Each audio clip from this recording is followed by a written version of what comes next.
Hi guys, and welcome back to the vlog.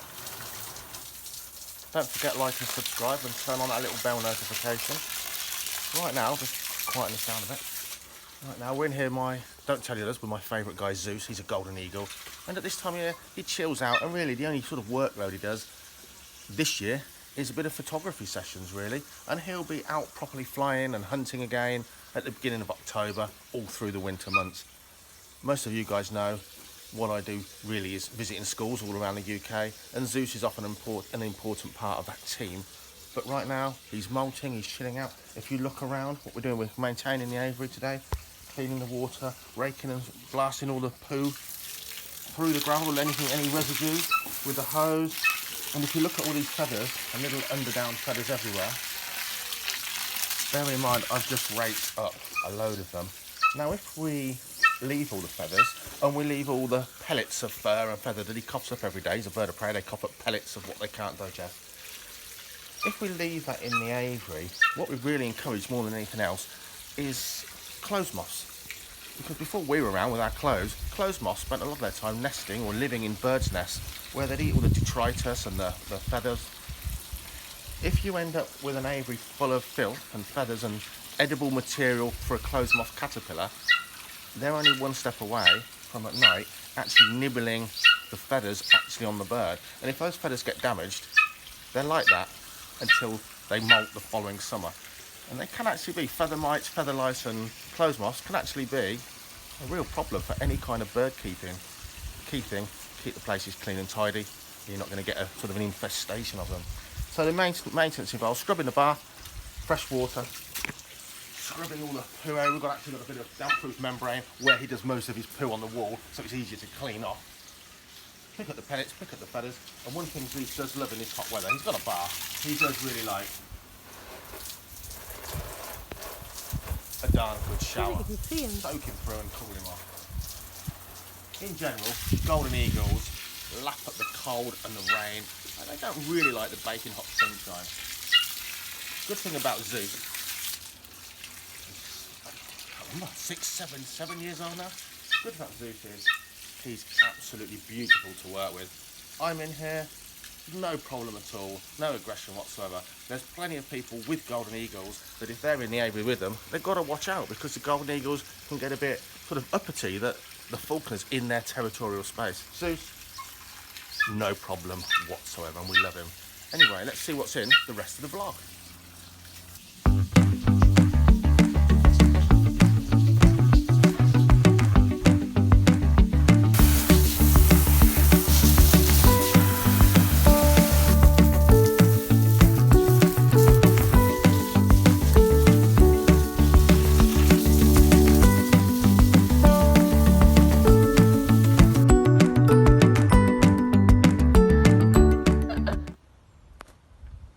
Guys, every Sunday now till the end of September, Hold'em House Gardens are open, and you can come via the gardens into the Falconry Centre. This is the way into the Falconry Centre. Go online to the Hold'em House website and book your tickets. Absolute peanuts to come here. Beautiful weather.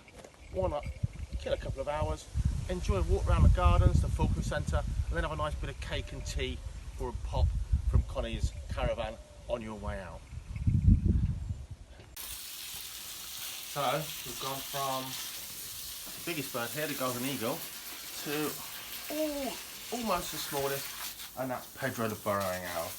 And Pedro's pretty sure this hosepipe's some kind of rattlesnake, and he's keeping pretty high up right now. Well, we clean him out, water his little grassy area. And I have to say, even these grasses have struggled this year with the drought. It's been so dry. We hardly ever water any of the plants, other than the potted plants here at the Falconry Centre, simply because either they've got to survive this kind of weather or they're not, and if they don't, something else will. We're not going to be watering tons and tons of water straight into the ground. But even the grasses are pretty stunted this year because it's been such a long, hot summer. Anyway, the door on his pen's dropped down a little bit, so we're going to now get some tools out very quickly, unscrew the door from its hinges, lift it up half an inch, Bob's your uncle, another job done. Family with one of our most gorgeous little birds here, an Aplomado falcon. This is Manuel to you guys, and he's a male, so he's smaller than Maya, his sister. And he's nearly finished molting, so if you have a look on the side of him, he's got his lovely lead grey colours, and that's the Spanish where the word comes from, Aplomado, from the Spanish. Lead coloured, lead lined. You can still see some of those feathers though from last year, much brown ones, still to molt out. Very noisy, he's an imprint. Emily, you tend to fly him mostly, don't you? Yeah. Not everyone loves him, do they, here? He's just a bit noisy sometimes. He's a bit noisy, isn't he? Because he's imprinted and he calls for food and he's got a high-pitched sound. But what we've noticed today, he's been sitting around. He's been in an aviary for most of the summer. He's pulled out now. And his ends of his jesses on the buttons, he's been chewing them. So we're going to take them off and remelt them so they don't slip through. You don't want a bird tethered by one leg for any time at all. So we're just being careful. But Aplomado falcon, definitely one of the prettiest falconry birds in the world. This guy, hailing from Mexico, Central America, South America, up into North America. What a pretty little fellow he is, and he's a year old now. And of course, Emily too, equally so.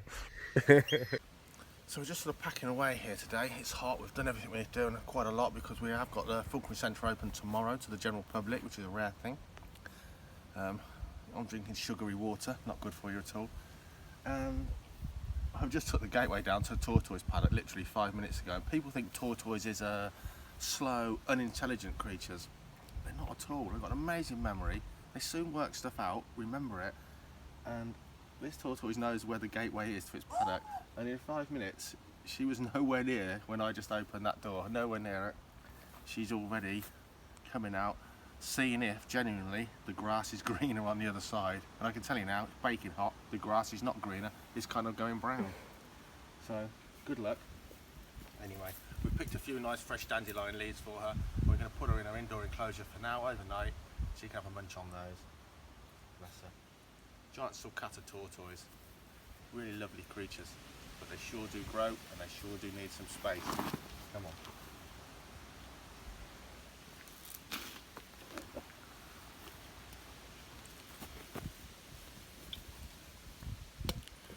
Whoops. Have a look at these. These are our slow worms. Now, some of you will know what slow worms are, and you'll get them in your gardens in parts of the UK. Others of you will have maybe heard of them, have never seen one. Slow worms are reptiles. Look at this beautiful blue spotted male here. Slow worms are reptiles, and they're actually a lizard that doesn't have legs. And you might think, well, that makes it a snake, surely. No, it doesn't. Snakes and lizards are very different animals. It's a lizard that doesn't have legs. It can blink, it has eyelids like you and I, like most lizards do. No snakes can blink, no snakes have movable eyelids. Can you see these beautiful blue spots on this male here? So some male slow worms get gorgeous blue spots as they age. These, like many of the UK reptiles, these guys mated in the spring, and we've had some of our little tiny baby slow worms just being born recently. They give birth to live young rather than laying eggs like many reptiles do. Slow worms come in all different kind of shades: steel grey, dark grey, brown. This one here, the male with his blue spots, sometimes the males get those lovely spots, kind of classic. But this one here, they kind of turn into a pretzel. This one here is the colour of juvenile slow worms. A lovely pinstripe down the back, dark sides, pale top, and classically a female slow worm retains these kind of markings, but they're very variable. And if you look on her neck, you can see scarring. That is actually where the male holds her literally with his teeth around her neck when he's mating with her. Now look at this. This animal's body ends where my fingers are here, and the other 2/3 of its size are its tail. Their scientific name is Anguis fragilis, and the fragilis part of that name refers to their tails. Incredibly fragile, adapted like many lizards to break off at various points along their length, whoops-a-daisy, when they're attacked by things like hedgehogs and birds, and it enables them to slither away quickly while the animal's dealing with the actual still wriggling tail. So most slow worms, as they get older, like this guy here, they just have a stump, and this one here. Stumpy tails, where in the past someone has actually got hold of them, or an animal rather has got hold of them, and they've got away with their lives, but they've lost part of their tail. Look how they move along the ground, no legs, but they glide along beautifully, sticking their tongue out, tasting, touching and feeling and smelling, if you like, as they go. And this legless form, which you might think seems a bit strange when you could have had legs and you've lost them over millions of years of evolution, these guys specialise in hunting small slugs, especially worms and other insect larvae. And if you're following the slimy trail of a small slug and you can taste it and smell it, and you're tracking down that slug through the wet grass of a summer's afternoon when the slugs are out, these guys are warm, looking for food, this shape gliding along means they can go anywhere the slug can go. Their legs aren't getting tangled in the grass or hindering their movement. These guys get along perfectly well without any legs. Now they are quite slow, but they're most certainly not worms. These are vertebrates. These have got a backbone and a skeleton inside their bodies, much like we have. I absolutely adore slow worms, and the fact that they've given birth again this year and we can increase our colony is fantastic, because if you watch some of our recent films, you'll know that we want to really look into building more and more outdoor enclosures, and slow worms do fantastically well in outdoor enclosures. And they can live for over 50 years. How incredible is that? 50 years. They get no thicker than your thumb, but what a lifespan. What beautiful, beautiful animals. Look at the different colours just of these four here. So they are quite variable. Sometimes they just vary. Sometimes, depending where the location was in the wild they live, they can have darker or paler coloration. If you see a wild slow worm and you do pick it up, don't pick it up by its tail like this, because if it's a wild slow worm, it could be frightened you're a predator and it will drop its tail off. So just gently pick them up midway and let them coil around your fingers. Have a look at them and gently release them where you found them. We're going to put these guys back because they're getting lively in this hot sunny weather. Hope you're enjoying this vlog so far. Bit of variety for you. British reptiles at their very, very best. Look at them go. Okay, time to round them up.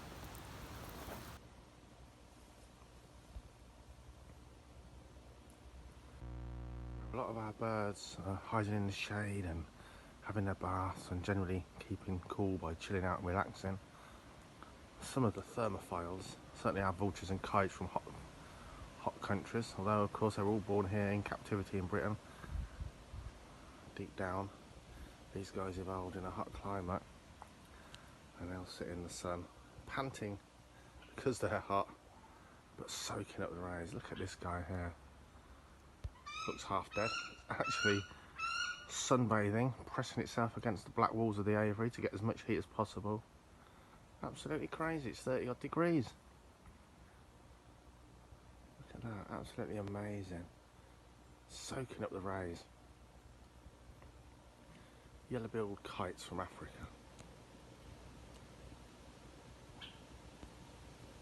So we just thought we would include this little clip here.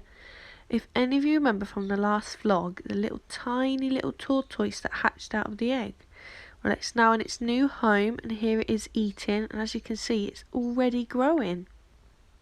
Thanks for watching. Like and subscribe. And Jack and Keris, we hope you especially enjoyed this week's vlog.